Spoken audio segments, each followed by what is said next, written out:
Solve कराई जाए। Start. चलो,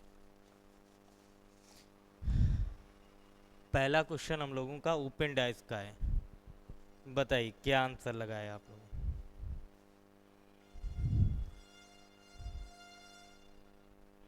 ए लगाया। तुम्हारा बिटिया? ए। ए। तुम्हें तो कूटेंगे अगर ए बोला तुमने।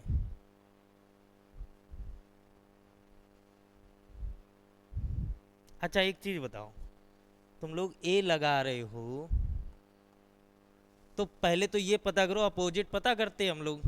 तो अगर अपोजिट की बात करें तो पी का अपोजिट क्या होगा? तो पी का अपोजिट होगा ओ। यही तो होगा, क्योंकि अल्टरनेट सतह क्या होती है? अपोजिट होती हैं।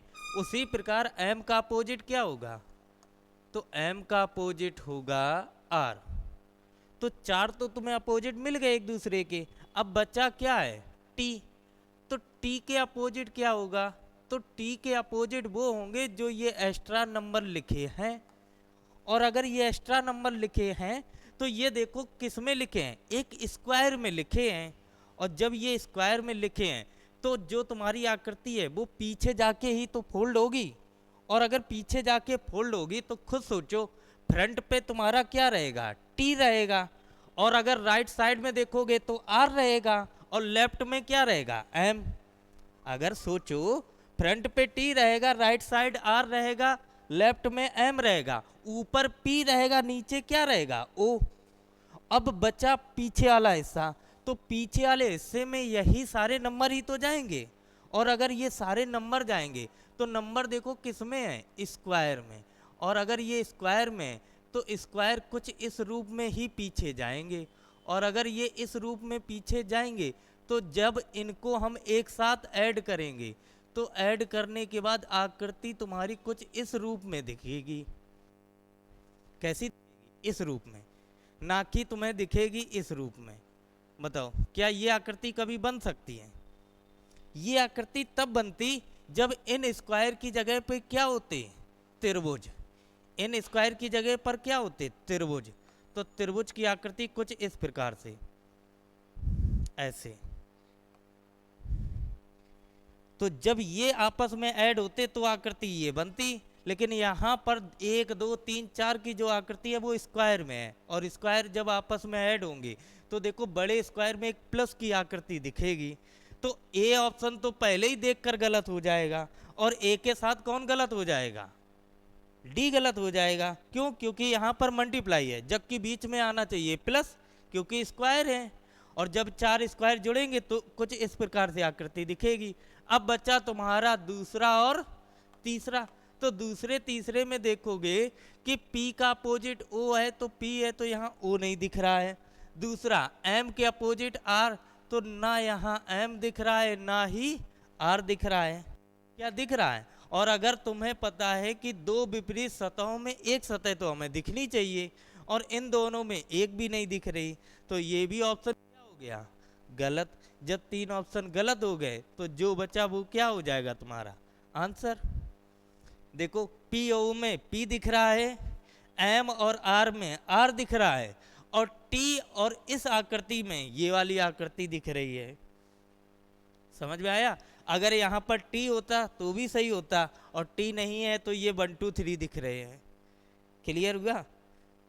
क्लियर है? चल, और एक चीज इसमें याद रखना, जो ये तुम्हें नंबर दिख रहे हैं, ये नंबर देखो अगर तुम ध्यान से, तो ये कैसे दिख रहे? Clock wise. अगर इन नंबरों को सीरियल से देखोगे तो ये कैसे दिख रहे? Clock wise. अगर ये ओपन डाइस में क्लॉक वाइज है तो बंद आकृति में ये कैसे दिखेंगे? Anti clock wise. बंद आकृति में कैसे दिखेंगे? Anti clock wise. इस चीज को भी याद रखना, क्योंकि एक क्वेश्चन ऐसा भी आएगा कि दोनों क्वेश्चन सेम दिखेंगे और वहां पर नंबरिंग तुम्हारी कुछ इस रूप में दे दे, जैसे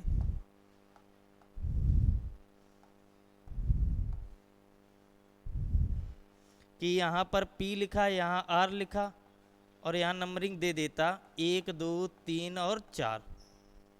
तो देखो ये भी ऑप्शन सही लग रहा, लेकिन ये क्यों गलत है? क्योंकि जो नंबर हैं वो यहाँ पर क्लॉकवाइज हैं और यहाँ पर नंबर कैसे दिख रहे, यहाँ पर भी क्लॉकवाइज दिख रहे, इस वजह से ये ऑप्शन भी क्या रहेगा, गलत। हमेशा नंबर कैसे दिखेंगे हमें, एंटी क्लॉकवाइज। चलो सेकंड का बताओ। ए बुधवार है बेटिया, तेज तो बोलो, क्या आया, नहीं आया? ऐसे क्वेश्चन तो मैंने कराए थे ना पिछले। क्या लिखा है, एक लीप वर्ष, मतलब लीप वर्ष ईयर है, उसके बाद बोला है 9 जून को बृहस्पतिवार था, तो 17 फरवरी को सप्ताह का कौन सा दिन है? तो देखो कुछ नहीं किया गया है, 9 जून का दिन दिया गया है, क्या है, बृहस्पतिवार। इसके बाद तुमसे पूछा क्या है, 17 फरवरी का दिन पूछा गया है, क्वेश्चन यही तो बना है। और जो तुम्हारा ईयर है वो कैसा है, लीप ईयर। तो जब तुम बताओ भैया फरवरी और जून, इनके बीच में क्या देख लो, विषम दिन, इनके बीच के विषम दिन निकाल लो, जिससे तुम्हें ये आइडिया हो जाएगा कि तुम्हें जोड़ना है या घटाना है।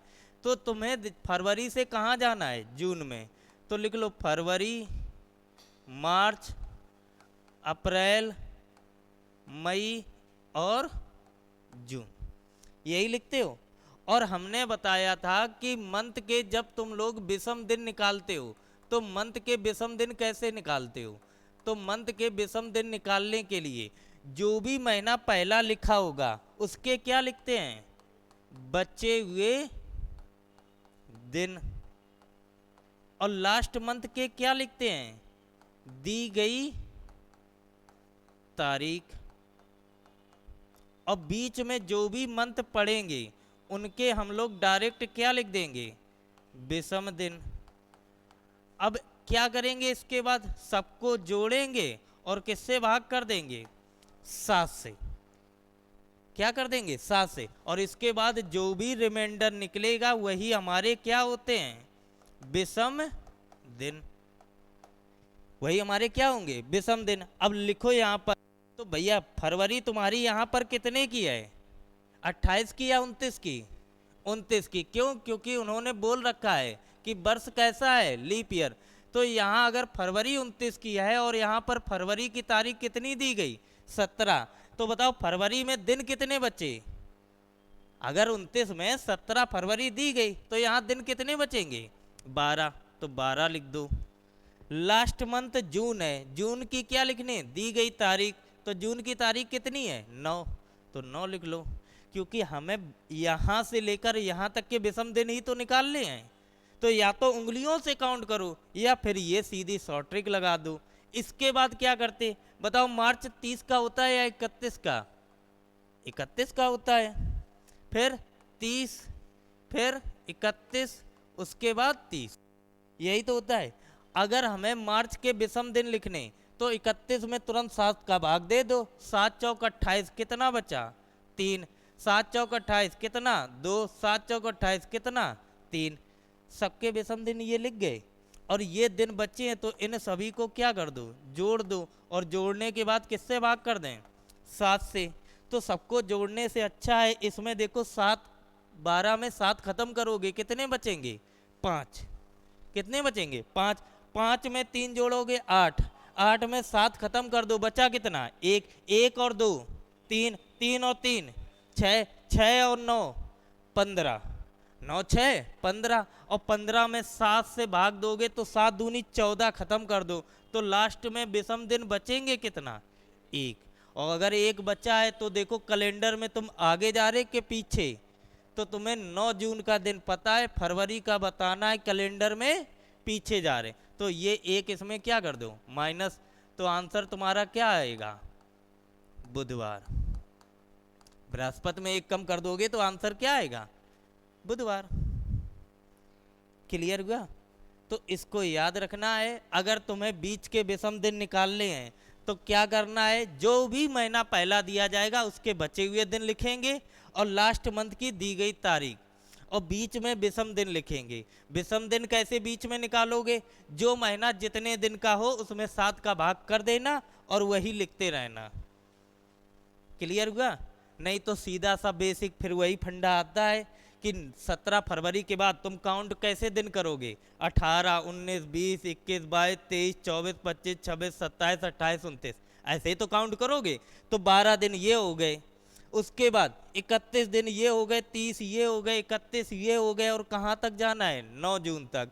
तो जब इन सभी को जोड़ोगे, जोड़ने के बाद 7 से भाग दोगे तो भी यही निकलेगा। तो उससे अच्छा है हम डायरेक्ट यहाँ पर निकाल लें, है ना। तो तरीका वही है, चाहे वैसे निकालो दिन, चाहे ऐसे निकालो। चलिए 3 में बताओ। 18, 4।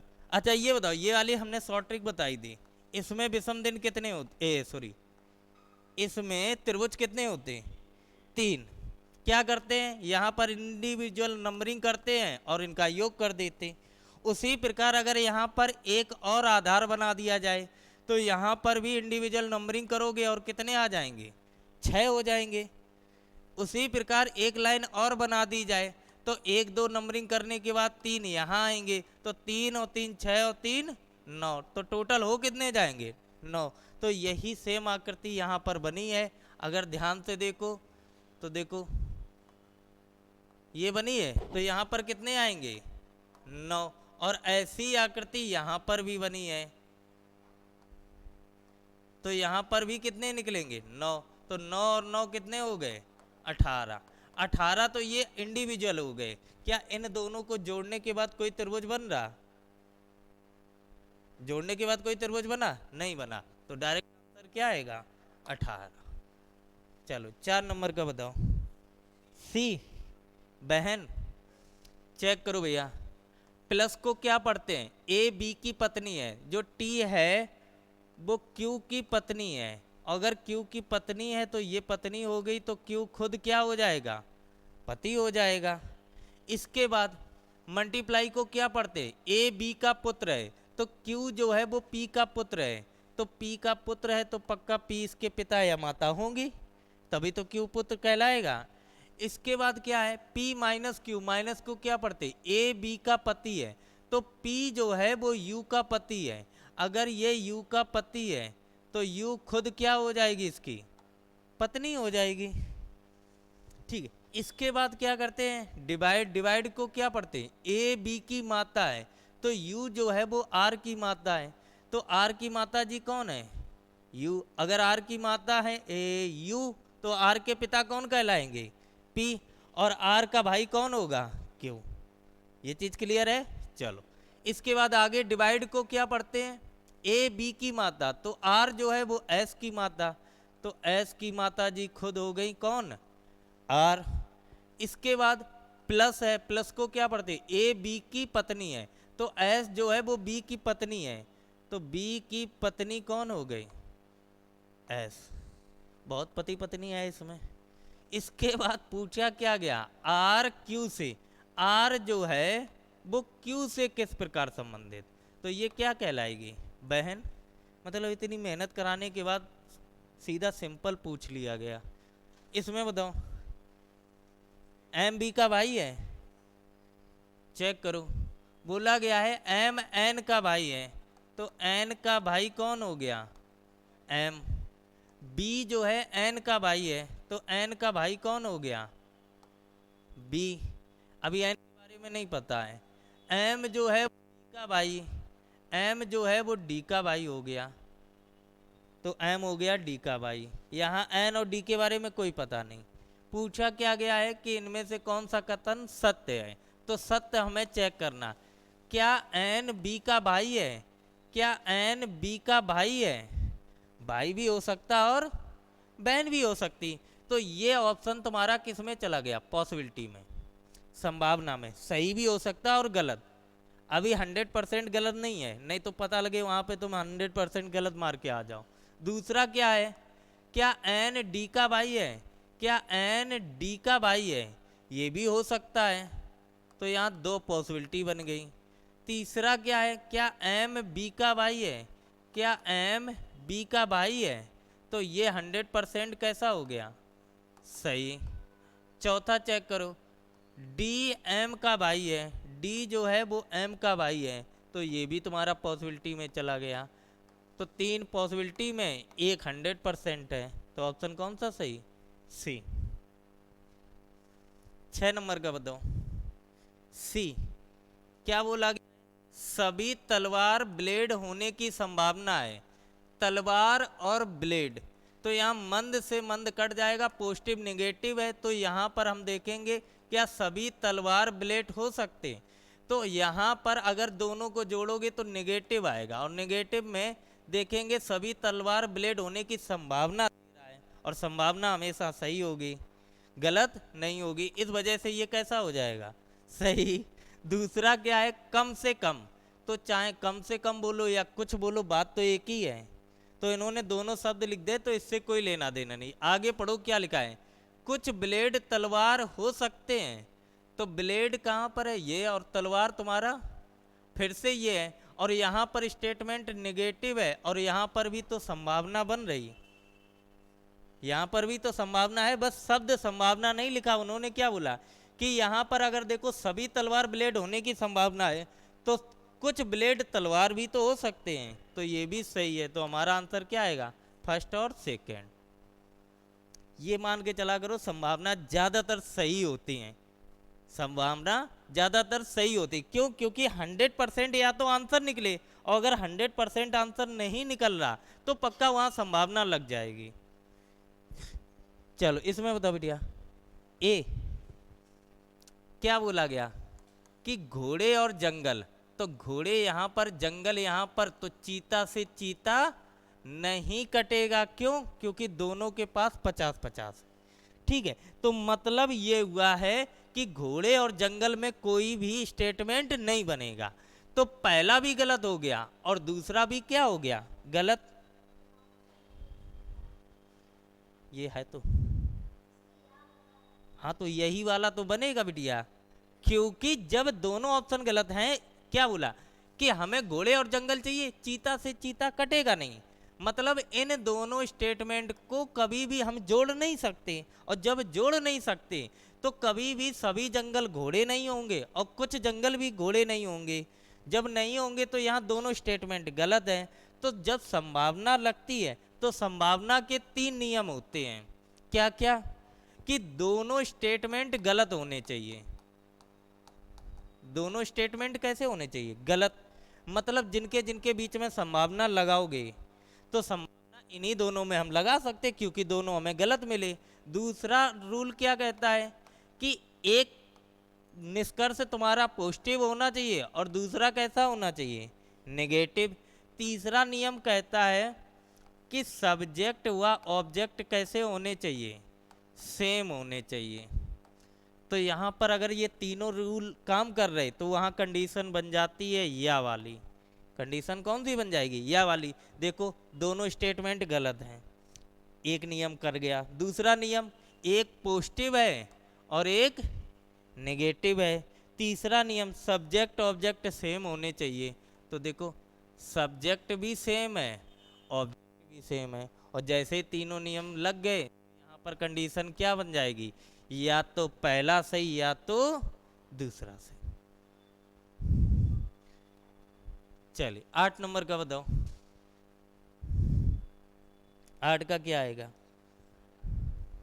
पहला है डी, कोई नहीं। चलो अच्छा चेक करो। हमें यू से डी एच जाना है, तो यू से एच कैसे जाओगे बताओ? तो यू से डी जाओगे और डी से एच, ऐसे ही तो जाओगे। तो जब तुम यू से डी गए तो बताओ कौन सा सिंबल मिला? ग्रेटर या लेस? लेस है ना। लाइक इधर से इधर जा रहे हो, यू से डी जा रहे हो, तो यू से डी जाओगे तो क्या मिलेगा? ग्रेटर। यू ग्रेटर क्या है? डी, मतलब यू बड़ा है डी से, तो यहाँ पर हमें सिंबल मिलेगा ग्रेटर का। और जब हम डी से एच जाएंगे तो क्या मिलेगा? इक्वल। तो ग्रेटर और इक्वल में आंसर क्या आएगा? ग्रेटर। यहाँ पर क्या लिखा है? ग्रेटर इक्वल, इस वजह से पहला क्या हो जाएगा? गलत हो जाएगा। दूसरा क्या है? हमें डी से यू जाने, तो डी से यू जाओगे तो डी से यू ऐसे ही जाओगे सीधे सीधे, और जब डी से यू जाओगे तो यहाँ पर सिंबल कौन सा है? लेस का।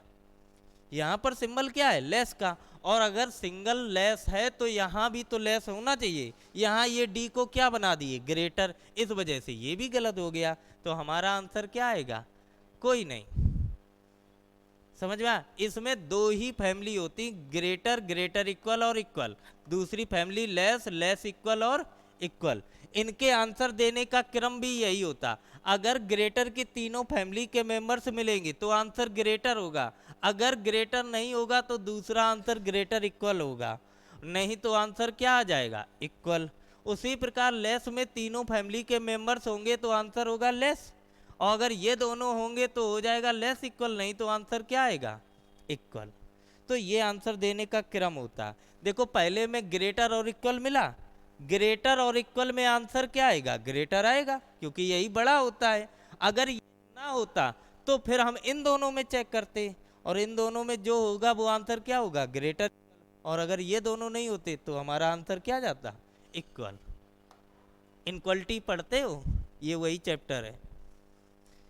इसमें डी ऑप्शन, सबसे पहले क्या किया जाएगा, लेखन। तो बी और सी दो ऑप्शन गलत हो गए, या तो ए ऑप्शन होगा या फिर डी होगा। दूसरे में 2 नंबर मतलब वितरण, तो कभी भी वितरण मतलब लेखन करने के बाद कोई भी कॉपी वितरण नहीं की जाती है, ठीक है। तो पहला तो गलत हो गया। डी में क्या क्या है कि ए में लेखन है, 5 में क्या दिया गया, संपादन, 4 में क्या किया गया, मुद्रण मतलब रुपए बताए जाएंगे, फिर 3 में क्या किया गया, प्रकाशन मतलब छापी जाएगी, और लास्ट में 2 पर क्या होगा, वितरण। तो ऑप्शन हो जाएगा डी। इसमें बताओ पहला, क्योंकि जो तुम्हारा यहाँ पर ये दिया गया था, ये सिंबल इधर है और ये, जब ये वाली आकृति जो तुम्हारी इस हिसाब से है तो ये आकृति तुम्हारी ऐसी तो बनी होगी, और अगर ये बनी होगी तो ये सर्कल इधर चले जाएंगे, और जब ये इधर आएंगे तो ये सर्कल तुम्हारे 4 हो जाएंगे, और ये वाली त्रिभुज की आकृति कुछ इस रूप में होगी। तो ऑप्शन कौन सा है, ए ऑप्शन। चलिए 11 का बताओ। ए क्या बोला गया, ए और बी एक ही बिंदु से शुरुआत करते हैं, ए दक्षिण की ओर 8 किलोमीटर तक साइकिल चलाती है। तो किसी बिंदु से ए दक्षिण की ओर 8 किलोमीटर साइकिल चलाती है, फिर वह दाहिनी ओर मुड़ जाती है और 5 किलोमीटर साइकिल चलाती है। तो इसका दाहिना इधर होगा, और कितने किलोमीटर गई, 5 किलोमीटर। इसके बाद क्या बोला, बी 3 किलोमीटर उत्तर की ओर साइकिल चलाती, तो मतलब इसी बिंदु से बी उत्तर की ओर कितना गई है, 3 किलोमीटर।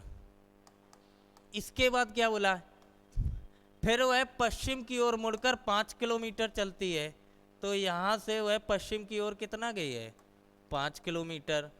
इसके बाद क्या बोला, फिर वह बाहें मुड़कर 4 किलोमीटर चलती, तो बाहें मुड़कर कितना गई, 4 किलोमीटर। तो ये हो गई दूरी 4 किलोमीटर की। और इसके बाद पूछा है ए से बी की स्थिति ज्ञात करो। तो ये कौन था पहले, ए, अब कौन चला था, बी। तो ए से बी की स्थिति पूछी है, तो ए से बी की स्थिति बताओ भैया क्या है। तो यहाँ से यहाँ ये दिशा कौन सी है, उत्तर दिशा, और उत्तर के बाद कितने किलोमीटर है, तो 8 3 11, 11 में ये 4 है, तो ये कितनी बचेगी, 7। तो आंसर आएगा 7 किलोमीटर और उत्तर में। 12 का बताओ, है? ए 100 तुम लोगों का आई नहीं, 40 तुम्हारा बिटिया, बी, अरे वाह। दूसरा तुम्हारा है डी, ए। अच्छा देखो,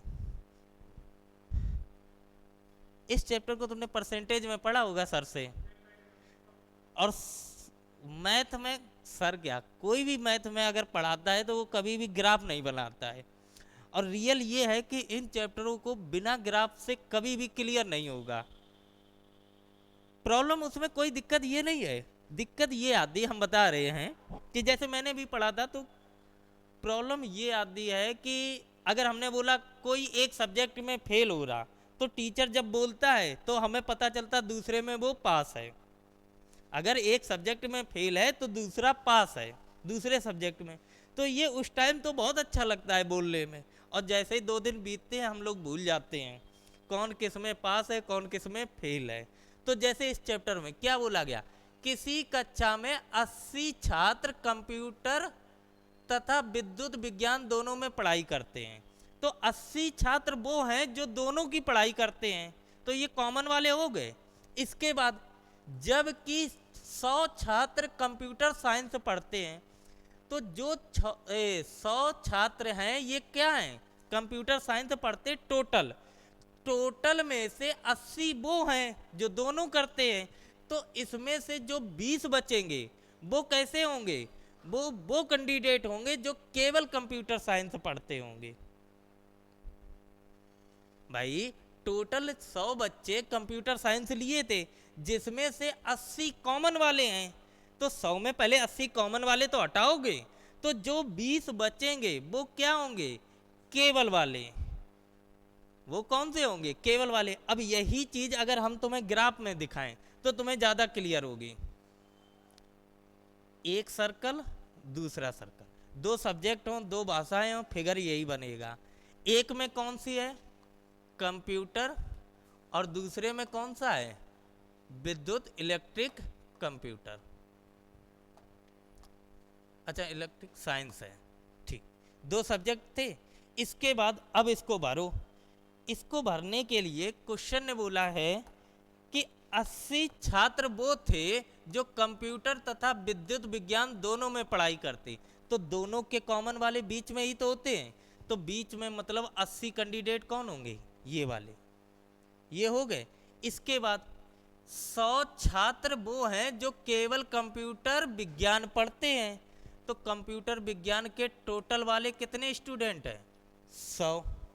उसके बाद 120 छात्र विद्युत विज्ञान पढ़ते हैं, तो विद्युत विज्ञान वाले 120 कैंडिडेट इधर आ गए।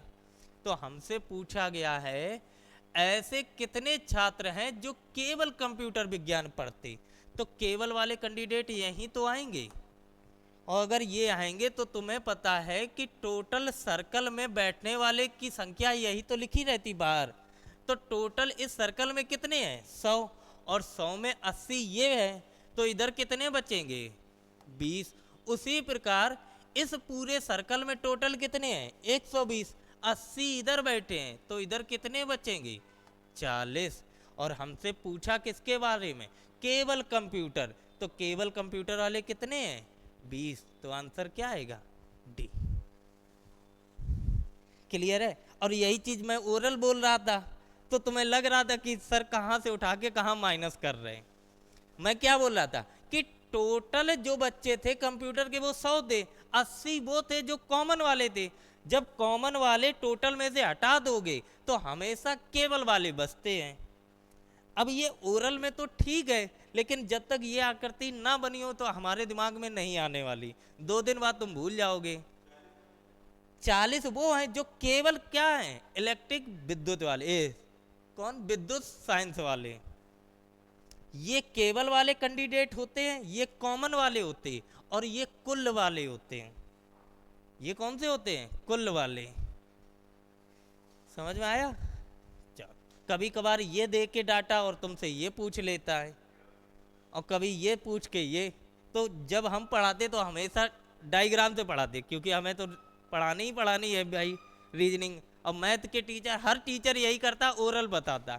और ओरल में क्या होता है, उस टाइम तो मजा आता है, और उसके बाद 2 दिन बाद हम लोग सब भूल जाते, कहाँ कॉमन वाले आ रहे, कहाँ टोटल वाले जा रहे, और कहाँ क्या आ रहे। लेकिन अगर ये आकृति बनी है तो हम कह सकते हैं कि बाहर वाला डाटा कुल का होता है, ये वाला डाटा हमेशा कॉमन वाला होता है, और ये वाला डाटा हमेशा ओनली वाला रहता है। तो ये हिस्सा केवल का है, ये कॉमन का है, ये कुल का है। और कुल का मतलब होता है पूरे सर्कल का डाटा ये लिखा रहता है। ये तो चलो अभी 2 ही हैं, 3 सब्जेक्ट हो, 3 आते हैं, और 3 में ऐसा घुमा देते हैं कि पास वाला डाटा दे के फेल वाला पूछ ले, तो वहीं पर फिर घूमते रहो। चल 13 बताओ।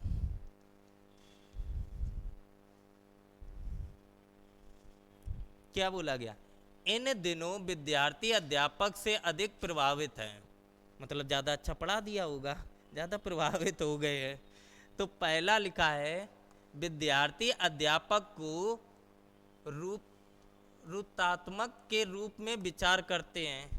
अब भाई उनके रूप के हिसाब से ही तो चलते हैं, विद्यार्थी हमेशा टीचर की बड़ाई करता है, उनके रूपरेखा पे ही चलता है, तो ये हमेशा इसका फेवर कर रहा है, इस वजह से ये स्टेटमेंट सही है। दूसरा क्या लिखा है? विद्यार्थी ज़्यादातर समय स्कूल में बिताते हैं।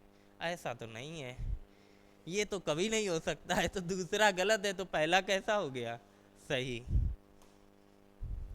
चौथा अच्छा 14 नंबर बताओ क्या आया? बी। तुम्हारा भी दिया बी आया, सही।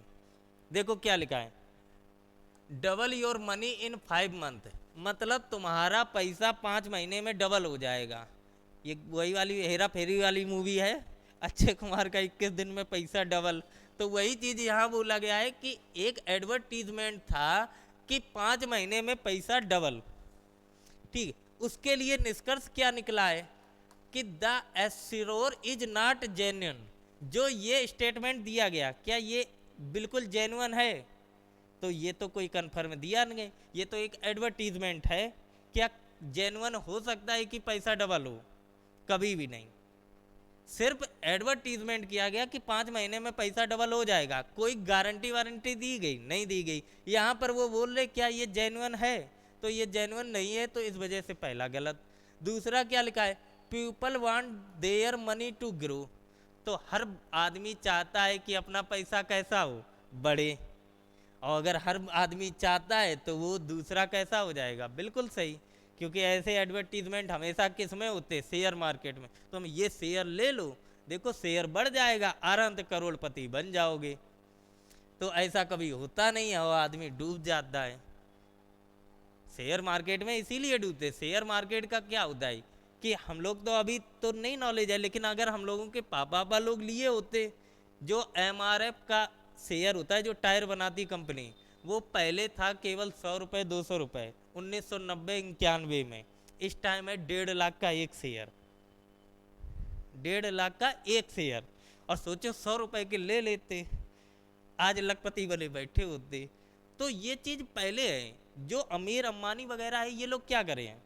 हम लोगों को लगता है कि वो बहुत मेहनत करके बने हैं, वो मेहनत करके नहीं बने, वो लोग इसी में इन्वेस्ट करते हैं। और इन्हीं चीज़ों में लगाने के बाद वो क्या करते हैं कि किसी मार्केट के या किसी कंपनी के शेयर उन्होंने खरीदे, और उसका ऐड ऐसे करते हैं कि देखो हमने खरीदे हैं तो तुम लोग भी इसको खरीद लो। और आदमी इतने बेवकूफ़ होते हैं भाई, 10,000 है 5,000 है, अपना जो बचाया है उसमें इन्वेस्ट कर देते हैं। और जैसे ही इन्वेस्ट किया, इसके रेट और बढ़ जाएंगे, और जैसे कंपनी के रेट बढ़ गए तो अंबानी साहब ने अपने पूरे निकाल लिए। और जैसे ही अपने उन्होंने शेयर बेच के निकाल लिए, तो जो यहाँ पर इन लोगों ने खरीदे थे वो उठा के यहाँ आ जाते हैं। तो रुपया हमेशा गरीबों को जाता है, उनका कुछ नहीं जाता है। चलो इसमें बताओ, इसका आंसर गलत लग रहा था। ए को 62 बोला गया, तो 6 और 2, लेकिन इसके हिसाब से देखोगे पी को 65, तो 6 और 5 पे देखो, 65 पे हमें नहीं दिख रहा है। और 51 पे देखोगे तो 5 और 1 पे एम नहीं दिख रहा। लेकिन अगर उल्टा देखो तो 6 और 5 पे हमें पी नहीं दिख रहा है, और 5 1 पे पी दिख रहा है। तो कहीं पर दिख रहा है, कहीं पे नहीं दिख रहा है। तो ऑप्शन कौन सा लगाया? तुम लोगों ने लगाया है? डी लगाया। डी में क्या है? 44, 4 और 4 पे सी है, ठीक है। 62 पे 6 और 2 पे ए है, 65 पे 6 और 5 पे एल है, 0 5 पे एम, तो 0 और 5, यहाँ पे 0 है ही नहीं, 0 तो है ही नहीं। इस वजह से सारा क्वेश्चन ही गलत है पूरा। चलो इसका बताओ।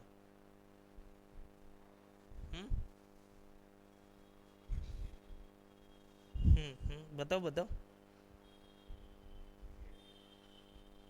क्या? कैसे?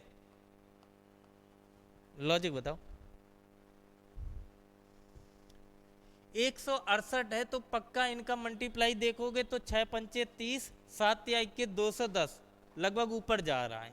तो पक्का यहाँ पर प्लस माइनस तो होगा नहीं। अब बचा स्क्वायर या क्यूब, यही तो बचा है। अगर स्क्वायर क्यूब करोगे तो यहाँ से क्यूब करोगे 7 का क्यूब बहुत ज़्यादा हो जाएगा, 6 का भी करोगे तो 200 से ऊपर जा रहा, 5 का करोगे तो 125 मिलेगा 5 के क्यूब करने पर। अब 5 के क्यूब पर 125 मिला, तुम्हें जाना 168 पर।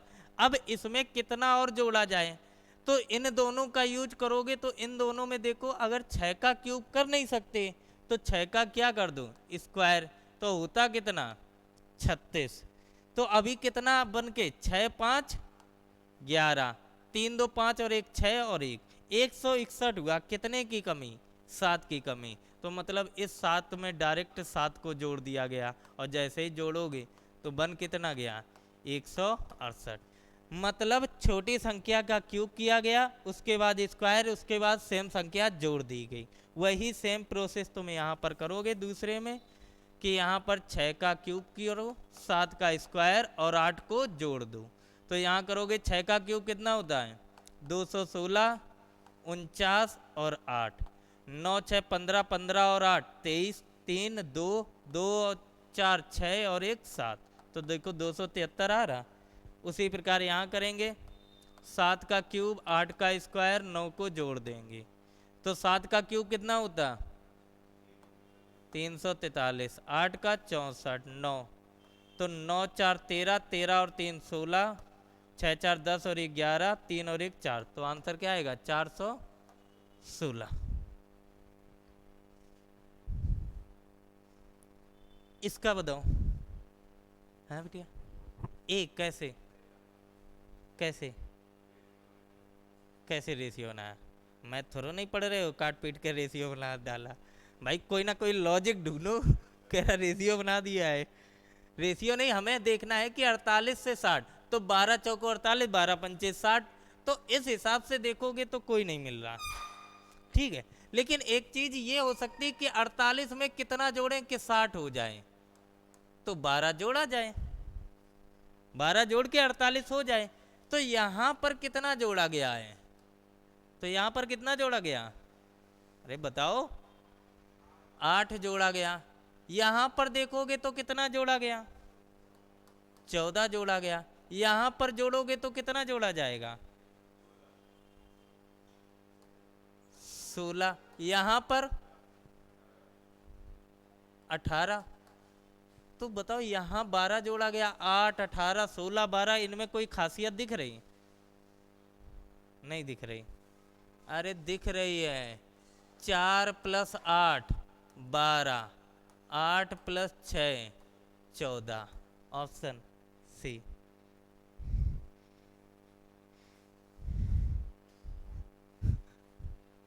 मतलब उन्हीं संख्याओं के इंडिविजुअल अंकों का योग करो और उसी संख्या में जोड़ दो, ये किया गया है।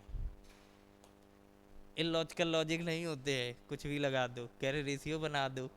इसमें बताओ अर्थपूर्ण लिखा है, अर्थपूर्ण का मतलब होता है मीनिंग, तो मीनिंग बनानी है। तो यहाँ पर मीनिंग देखो तो ये क्या लिखा है 1, ये क्या लिखा है 3, ये क्या लिखा है 3, ये क्या लिखा है खैर पाइप, हाँ पाइप लिखा है, ये 9। तो देखो 3 सेम है, जो ये नंबर है सी गलत है, इस वजह से ऑप्शन सी। 19 का बताओ है कैसे? हाँ ये भी कोई तुम्हारी नंबर सीरीज नहीं है कि CA 3 15 14 6 9 4 5 14 क्वेश्चन मार्क और 5, ऐसी सीरीज मैंने पहले भी कराई थी ST में। याद रखना जब सीरीज बढ़ घट रही हो और इतनी ज़्यादा बढ़ घट रही हो जिसमें हमें कुछ लॉजिक ना क्लियर हो, तो वहाँ पर यहाँ नंबर की जगह इनको अल्फ़ाबेट में कन्वर्ट कर लेना। 3 पे क्या आता है सी 3 पर क्या आता है सी, 15 पे ओ, 14 पे एन, 6 पे एफ, 9 पे आई, डी, ई, एन और यहाँ पर ई। तो देखो कौन सी मीनिंग दिख रही है, कॉन्फिडेंस। क्या कमी है सी की, मतलब यहाँ क्या आना चाहिए 3, ऑप्शन बी। जब सीरीज इतनी घट बढ़ रही होती तो हमेशा कुछ इसी प्रकार मीनिंगफुल मिलती। इसमें बताओ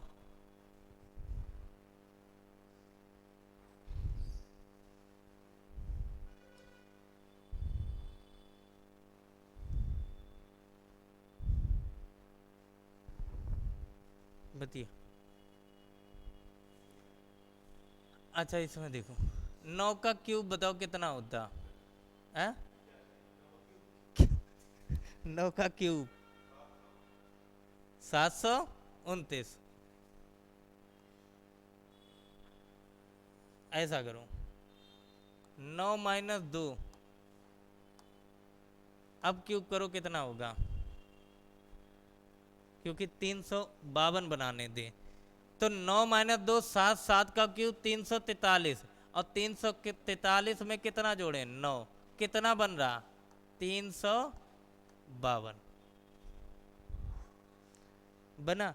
मतलब इन नंबरों का यूज करके इस बार 32 नहीं बनाना है, उसके अपोजिट वाला नंबर बन रहा है कि इन 9 2 से क्या बना 352। क्या किया है 9 में 2 घटाया 7, 7 का क्यूब 343, 343 में 9 जोड़ोगे तो कितना बन जाएगा 352। उसी प्रकार इन 7 और 3 का यूज करोगे तो 7 में -3 करोगे तो कितना आएगा 4, 4 का क्यूब 64, 64 में कितना जोड़ दें 7, 71 बन गया। उसी प्रकार यहाँ 5 माइनस 2 इनका क्यूब करें और कितना जोड़ दे 5, तो 5 माइनस 3, 3, 3 का क्यूब 27, 27 में 5 जोड़ोगे 32। तो तुम्हें इसको चाहिए तो यहाँ क्या करोगे 6 माइनस 1 का क्यूब और कितना जोड़ दें 6, तो 6 माइनस 1 5, 5 का 125 और 125 में 6 जोड़ोगे तो कितना आ जाएगा 131, ऑप्शन बी। इसमें बताओ टोटल कितने लीटर हैं 18, 18 हैं तो पक्का 3 3 के पेयर बनेंगे या 6 के बनेंगे। तो यहाँ पर देखो ये बी है, बी मतलब अगर तुम्हें लगातार सेम नहीं मिल रहे तो अल्टरनेट चेक कर लो, क्योंकि अल्टरनेट तो हमें दिख रहे बी बी, यहाँ कमी। इसको देखोगे इसका अल्टरनेट ये, इसका अल्टरनेट ये, तो यहाँ बी ए सी है तो यहाँ किसकी कमी ए, यहाँ किसकी कमी बी की। अब इन दोनों को कंपेयर देख लो तो यहाँ डी है तो डी कर दो तो D C A, D C A, D C A. तो फिर क्या किया D A C B D, option कौन सा है डी ऑप्शन। 3 और 6 में दोनों बन जाएंगे, चाहे 6 का बनाओ पेयर चाहे 3 3 के बनाओ। ठीक है 3 3 में ये रहता है कि छोटे छोटे होते हैं हमें जल्दी दिख जाता है, और 6 में थोड़ा दिमाग लगाना पड़ता है। कितना आ रहा 26। क्या बोला गया उत्तर की ओर अमुक बच्चों की एक पंक्ति में आर दाएं से 12वें स्थान पर है। आर जो है वो दाएं छोर से कितने स्थान पर है, तो आर का स्थान है दाएं छोर से 12वां। इसके बाद क्या बोला एस दाएं से 5वें स्थान। अच्छा यहां पर एस का नहीं बोला है, यहां क्या लिखा है और एस के दाएं से 5वें स्थान पर है। ये और किसके लिए आया आर के लिए।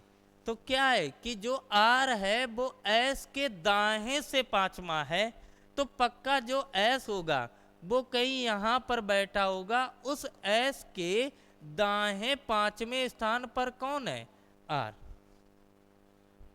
इस लाइन को दोबारा पढ़ लेना, क्योंकि लग रहा है कि एस दाएं से 5वां है, एस दाएं से 5वां नहीं है, क्योंकि कहीं भी देखो पूर्ण विराम नहीं दिया गया। क्या बोला गया आर दाएं छोर से 12वें स्थान पर था और एस के दाएं से 5वां स्थान है, तो एस के दाएं से 5वां स्थान किसका हो गया आर का। एस जो है वो बाएं छोर से 10वें स्थान पर है, तो बाएं छोर से एस का स्थान कितना हो गया 10, तो पंक्ति में कुल बच्चे पूछे हैं, तो कुल बच्चों के लिए क्या पता कर लो, कुल दूरी। तो कुल दूरी देखोगे यहाँ से यहाँ तक की दूरी 10 है, ये दूरी 5 है, ये दूरी 12 है, तो 12 5 17, 17 और 10 27, तो कुल दूरी 27 हमें बताने बच्चे, एक कम कर दो तो आंसर 26। क्लियर हो गया? इसमें बताओ है एक आ रहा, क्या बोला गया है, उपर्युक्त व्यवस्था में ऐसी कितनी सम संख्याएं हैं जिनके ठीक पहले एक ऐसी संख्या है जो पूर्ण वर्ग हो। तो सम संख्याओं से पहले क्या चाहिए, पूर्ण वर्ग। तो सम संख्या 8 है, इसके पहले कुछ भी नहीं है। इस 3 सम संख्या है, लेकिन इससे पहले क्या कोई पूर्ण संख्या है, नहीं है, तो ये 2 काउंट नहीं होगा। 4 से पहले कोई पूर्ण नहीं, तो ये भी गलत है। इसके बाद ये 8 है, 8 से पहले पूर्ण संख्या है क्या, बोलो, नहीं है, तो नहीं होगा।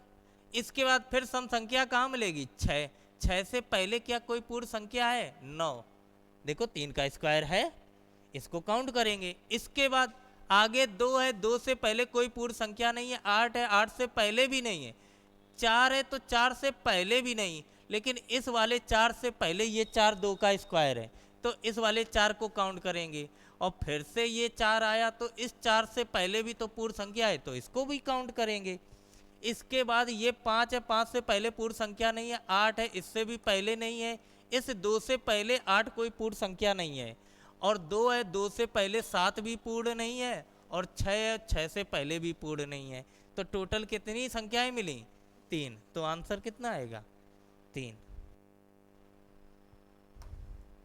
पूर्ण संख्या का मतलब क्या होता है, होल नंबर। इसमें बताओ 1 1 3 19 169 और क्वेश्चन बताओ। इसको देखो, 1 और 1 से तो बनेगा नहीं, तुम क्या करो, क्वेश्चन को पीछे से सॉल्व करो। 19 से 169 बनाओ, कैसे बनाओगे, गुना ही करोगे, मल्टीप्लाई। तो बताओ कितना मल्टीप्लाई किया जाए कि 169 से ज्यादा ना हो। 19 का पढ़ा पता बेटिया, पढ़ो है, 172 ज्यादा हो रहा, कम ले आओ। 19 सत्ते, 19 सत्ते कितना होता,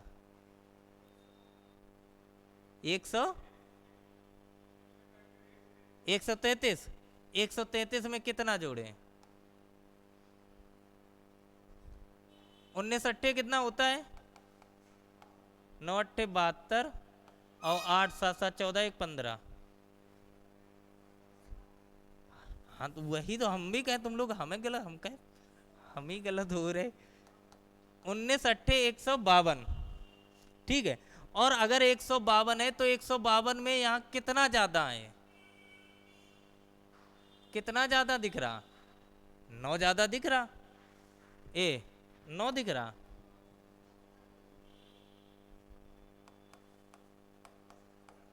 स 17 ज्यादा दिख रहा है। 19 अट्ठे 19 निम्मा 163, सही तो है, 163 भी तो होता है, तो 19 निम्मा कर दें हम लोग, ज्यादा सही है। 171, अच्छा हाँ, तो 19 अट्ठे ही करना पड़ेगा। अट्ठे जोड़कर कितना जोड़ दें हम लोग, 17। अच्छा यहाँ पर करके देखो, तो 3 छक्का 18, 3 सत्ते 21, 18, एक जोड़ दें, ये कोई नहीं बन रहा। माइनस वाला अच्छा चेक करो, तो 19 निम्मा 172, 172 में कितना कम कर दें, कितना, 171, हाँ 2 कम कर दें। यहाँ पर 18 7 21, कितना कम कर दें, 2, यहाँ पर कम करो, 9 7 सही है, 5 माइनस 2, माइनस ही हो रहा, प्लस नहीं हो रहा।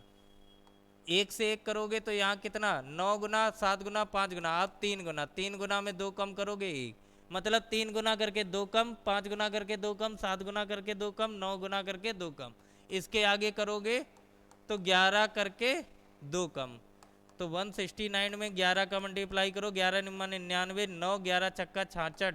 तो यहाँ कितना आ जाएगा, 9 6 15 और 6 1 7, तो कितना आ जाएगा 11। 11 और 7 कितना हो जाएगा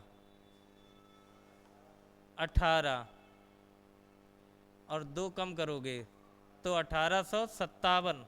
ऑप्शन डी। चलो 25 का बताओ। हैं? पहला बढ़िया, क्या चाहिए, गुलाबी के हरे होने की संभावना। तो गुलाबी के हरे होने की संभावना चाहिए, तो यहाँ लाल से लाल कट जाएगा। क्या कट जाएगा, नहीं कटेगा।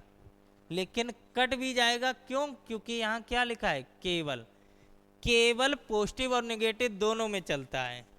मैंने बताया भी है, कुछ और सभी में कोई दिक्कत नहीं होता, लेकिन केवल क्या होता है, ये पॉजिटिव सेंटेंस और नेगेटिव दोनों को एक साथ लेके चलता है। अगर इसको नेगेटिव मान लो, इसको पॉजिटिव मान लो, क्योंकि ये भी पॉजिटिव नेगेटिव है, तो यहाँ लाल से लाल कट जाएगा। क्यों, क्योंकि ये तुम्हारा क्या बन जाएगा 100। तो यहाँ पर जब देखोगे तो कुछ गुलाबी क्या हो जाएंगे, हरे हो जाएंगे। और इन्होंने बोला है कुछ गुलाबी हरे होने की संभावना है। जब वहाँ कुछ बन रहे हैं तो संभावना तो हो ही सकती है, और अगर संभावना है तो ये कैसा हो जाएगा, सही। दूसरा क्या लिखा है, क्या कुछ लाल नीला है, तो लाल कहाँ है, ये, और नीला कहाँ है, नीला है ही नहीं, तो ये गलत। तो आंसर क्या आएगा, केवल पहला। क्लियर हुआ। चल बाकी कल मिलते हैं।